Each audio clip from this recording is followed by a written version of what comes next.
आदरणीय सभापति जी,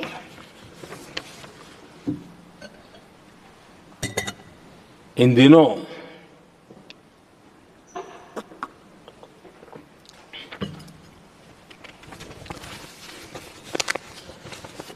और वैसे कांग्रेस के हमारे साथियों का मुझ पर जरा विशेष प्रेम है, वो स्पेशल प्रेम है। और जब मैं जिम्मेवारी जो मिली है उसके तहत, और जिम्मेवारी न मिलती तो भी देश के लिए जीना हमने सीखा है। हम विकसित भारत की जमीन मजबूत कर रहे हैं, उसको एक ताकत दे रहे हैं।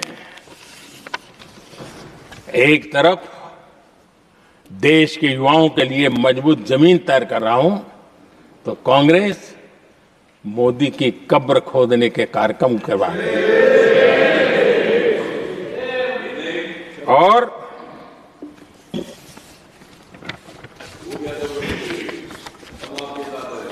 मोहब्बत की दुकान खोलने वाले मोदी तेरी कब्र खुदेगी के नारे लगा रहे हैं जी। ये कौन सी मोहब्बत की दुकान है जो देश के ही किसी नागरिक के कब्र खोदने के सपने देखती हो? ये कौन सा संविधान से उन्होंने सीखा है जो देश के ही किसी नागरिक के कब्र खोदने की बात करते हो? क्या ये संविधान का अपमान नहीं है? क्या ये मानवता का अपमान नहीं है? क्या ये सार्वजनिक जीवन की मर्यादाओं का अपमान नहीं है? और उनको इसका कोई खेद नहीं है। अगर इसके बाद क्या बयान देंगे? बयान देखो, प्रधानमंत्री राज्यसभा में भी रो रहा था।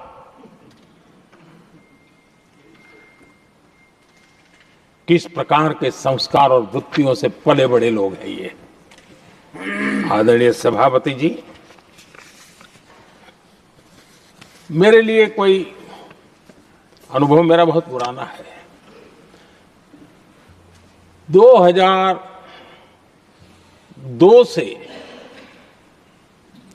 जब वे विपक्ष में थे तब से, और 2004 से जब वो सत्ता में आए तब से, और 2014 से मैं जब यहां आया तब से, पिछले 25 साल से संसद का एक भी सत्र ऐसा नहीं गया, मोदी संसद का सदस्य नहीं था, एक भी सत्र ऐसा नहीं गया जिसमें इस सदन के अंदर मोदी को गाली देने का काम न किया हो इन लोगों ने।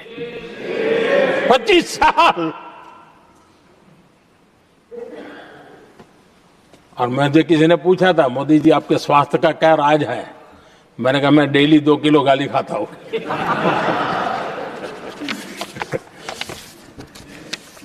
आदरणीय सभापति जी, ये मोदी की कब्र क्यों खोदना चाहते हैं? ये सिर्फ नारा नहीं है, ये इनके भीतर पड़ी हुई नफरत का प्रतिबिंब है, इसकी अभिव्यक्ति है। और वे इसलिए हैं, हमने 370 की दीवार गिरा दी, इसलिए वो मोदी की कब्र खोदना चाहते हैं। हमने नॉर्थ ईस्ट में बम, बंदूक और आतंक का जो छाया बना रहता था, नॉर्थ ईस्ट में शांति और विकास का राह अपनाई, इसलिए वो मोदी की कब्र खोदने पर सोच रहे हैं। पाकिस्तानी आतंकियों को घर में घुस करके जवाब देते हैं, इसलिए मोदी की कब्र खोदने की बात करते हैं। ऑपरेशन सिंदूर करते हैं, इसकी उनको परेशानी होती है, और इसलिए वो मोदी की कब्र खोदते हैं। माओवादी आतंक से देश को मुक्ति दिलाने के लिए साहसपूर्ण कदम उठा रहे हैं, इसलिए मोदी की कब्र खोदती है आपको। हमने, नेहरू जी ने देश के साथ बहुत बड़ा अन्याय किया था सिंधु जल समझौता करके। उस सिंधु जल समझौते को हमने एबेंस में डाल दिया। क्या इसलिए आप मोदी की कब्र खोदने के नारे लगा रहे हो? आदरणीय सभापति जी, कांग्रेस की परेशानी कुछ और है। ये पचा नहीं पा रहे कि मोदी यहां तक पहुंचा कैसे, और उनकी परेशानी बढ़ती जा रही है कि भाई पहुंचा तो पहुंचा, लेकिन अब तक टिका क्यों है? और इसलिए वे एक ही रास्ता उनके लिए बचा हुआ लग रहा है कि मोदी तेरी कब्र खुदेगी। आदरणीय सभापति जी, ये तो मान करके बैठे थे। उनका लोकतंत्र, संविधान का कोई लेना देना नहीं। उनको तो लगता है कि प्रधानमंत्री पद उनके परिवार की जागीर है, उस पर कोई और बैठ नहीं सकता। ये जो उनके भीतर में नफरत पड़ी हुई है ना, मोहब्बत की दुकान में जो आग भरी पड़ी हुई है ना, उसका परिणाम है। और इसीलिए कोई क्यों बैठा, हमारा पैतृक अधिकार था, इसलिए मोदी की कब्र खोदने का नारा लेकर के वो चल रहे हैं। आदरणीय सभापति जी, कांग्रेस के शाही परिवार को देश ने दशकों तक अवसर दिया है।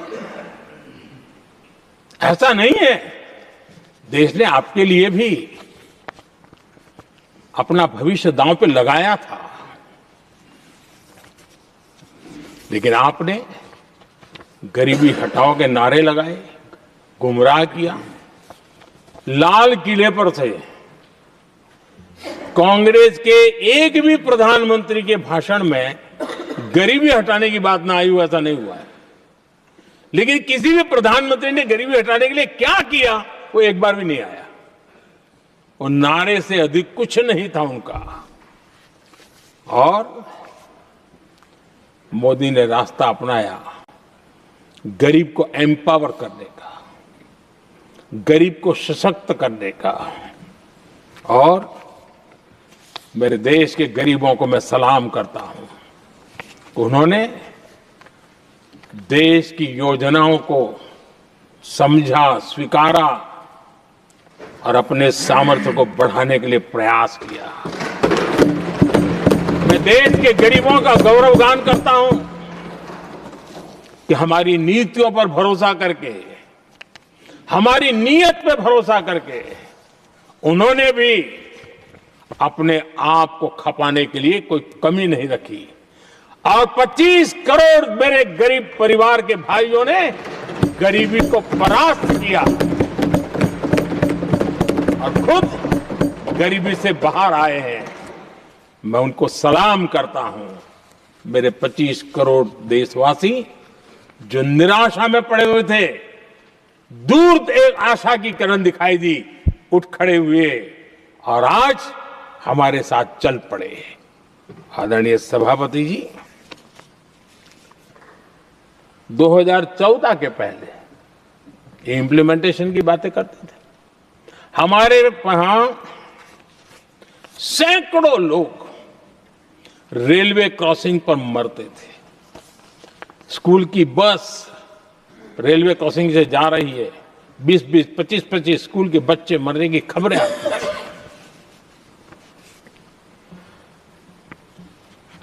अनमैन्ड रेलवे क्रॉसिंग, वो इतना बड़ा काम नहीं था कि नहीं कर सकते थे। ये काम भी मुझे करना हुआ और हमने सारे अनमैन्ड क्रॉसिंग बंद कर दिए, लाखों लोगों की जिंदगी बचा ली। इसलिए ये मोदी की कब्र खोदना चाहते हैं। आदरणीय सभापति जी,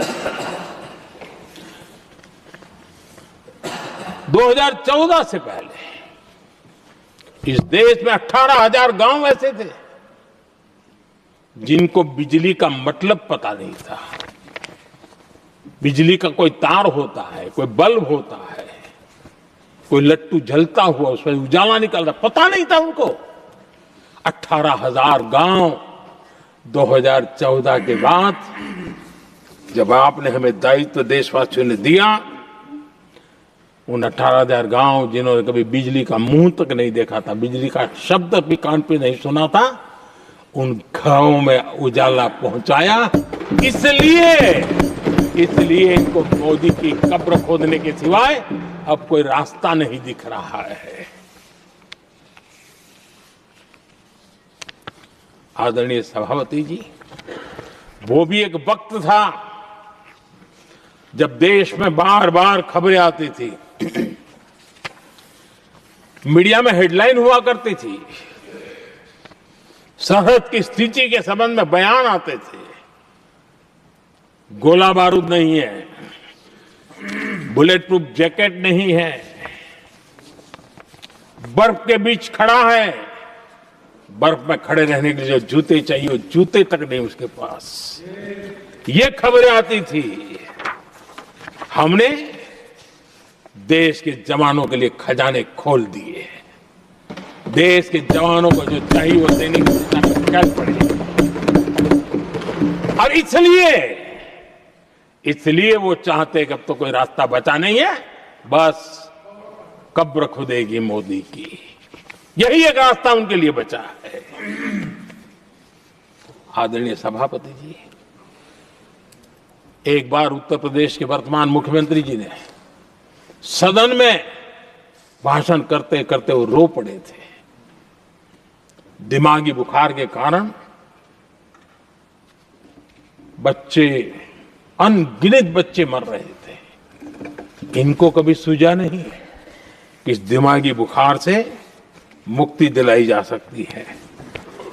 आदरणीय सभापति जी, आंख की बीमारी ट्रकोमा, लोग परेशान होते थे, आंखें चली जाती थी और विज्ञान प्रगति कर चुका था, हो सकता था, वो नहीं कर सकते थे। हमने दिमागी बुखार से भी मुक्ति दिलाई और हमने ट्रकोमा से भी देश के लोगों की आंखें बचाई। यही सफलताएं हैं, यही संवेदनशीलता है, समाज के लिए जीने मरने का यही संकल्प है। पल पल,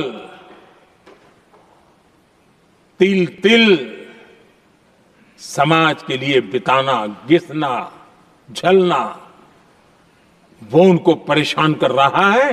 तब जाकर के मोदी तेरी कब्र खुदेगी, ये मंत्र लेकर के चल रहे हैं, ये सपने देख करके चल रहे हैं और बातें लोकतंत्र की करते हैं। मोहब्बत की दुकान के साइन बोर्ड लगाते हैं। क्या सार्वजनिक जीवन में ऐसी नफरत होती है? आदरणीय सभापति जी, इनकी सरकार रिमोट से चलती थी, मेरी सरकार भी रिमोट से चलती है। 140 करोड़ देशवासी मेरा रिमोट है।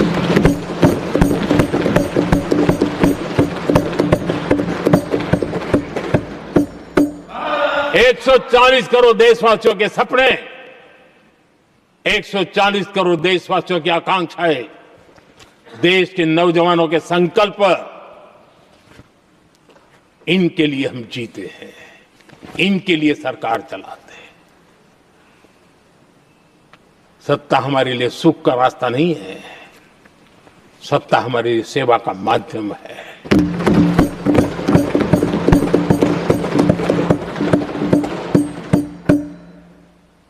मुद्रा योजना, लाखों करोड़ों की मदद मिली, स्वरोजगार को बल दिया। कांग्रेस ने कभी स्टार्टअप कल्चर को प्रमोट ही नहीं किया। कुछ सैकड़ों में स्टार्टअप बेचारे अपने, उनको पता भी नहीं था। और इनका तो हाल ये है आदरणीय सभापति जी, अपने घर के स्टार्टअप को भी वो लिफ्ट नहीं कर पा रहे।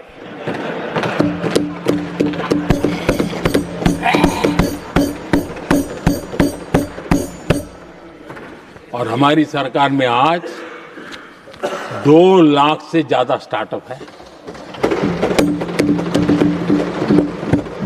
और जब सफलता एक के बाद एक जन सामान्य के दिलों को जीतती है ना, तब जाकर के उनके पास एक ही रास्ता बचा है, मोदी तेरी कब्र खुदेगी। लेकिन उस हमारा याद कीजिए, बीएसएनएल को लेकर के चुटकुले चलते थे, कार्टून बनते थे। आज स्वदेशी 4G स्टैक हमने खड़ा कर दिया। 5G दुनिया में सबसे तेज गति से रोल आउट करने का काम हमने कर दिया। कम्युनिकेशन की नई जनरेशन, नई टेक्नोलॉजी, नई सोच, इसको हमने आगे बढ़ाया। और इसलिए दर्द जुबान पे आ रहा है, मोदी तेरी कब्र खुदेगी। आदरणीय सभापति जी, गरीब की सेवा ये मेरा सौभाग्य है। 4 करोड़ गरीबों को पक्के घर देना मैं जीवन में सुकून मानता हूं। बिजली, पानी, गैस का सिलेंडर, टॉयलेट की सुविधा, मुझे लगता है कि हाँ, परमात्मा ने मुझे सही दिशा में काम करने की प्रेरणा दी है। पहली बार गांव की महिला गर्व से कह रही है, हाँ मैं लखपति दीदी बनी हूं, तो दूसरी कह रही है इस साल तक मैं लखपति दीदी बन जाऊंगी। जो बन गई है उनको जब पूछता हूं, नहीं बोले साहब अब तो करोड़पति के लिए सोच रहे हैं। ये जो मिजाज बदला है, जो आत्मविश्वास बढ़ा है, और ऐसे देश के कोटि कोटि जनों के आशीर्वाद जिस इंसान पर हो, कोटि कोटि माताओं बहनों का जिस पर रक्षा कवच हो, नारे कितने ही लगा लो, कब्र तुम नहीं खोद पाओगे। ये देश की शक्ति, आशीर्वाद रूपी कवच, माताओं बहनों का मेरे प्रति जो भाव रहा है, जिस श्रद्धा भाव से मैंने माताओं बहनों की सेवा करने का काम किया है, जिनको कोई पूछता नहीं था उसको मोदी पूजाता है। यही करना है, और ये आशीर्वाद ही है जो इनको चूभते हैं, और इसलिए कब्र खोदना चाहते हैं।